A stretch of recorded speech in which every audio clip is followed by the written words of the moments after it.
Another serye ito mga kaiabab at quick tour ko kayo sa loob ng salon ni Ate Donna at ayan, yung loob ng salon niya. Ayan, meron din siyang mga nire-reban ngayong araw na yan. Dahil nga, naka-schedule ang mga yan. At kung kayo ang pupunta dito, magpapareban, magpapaayos ng buhok, kailangan yung mag-chat sa page niya na Daisy Salon. Dahil magpapabook kayo ng schedule. Ako kasi, sobrang busy kong tao. Hindi ako nagpabook ng schedule. Nag-walk-in lang ako.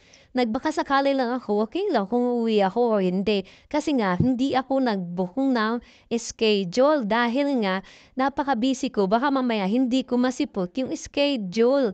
Mas nakakahiya yun, di ba? Buti na lang napakabait ni Ate Donna dahil maaga daw ako. Sige, tatanggapin daw niya ako at ayan, lagyan na niya ako ng gamot dyan.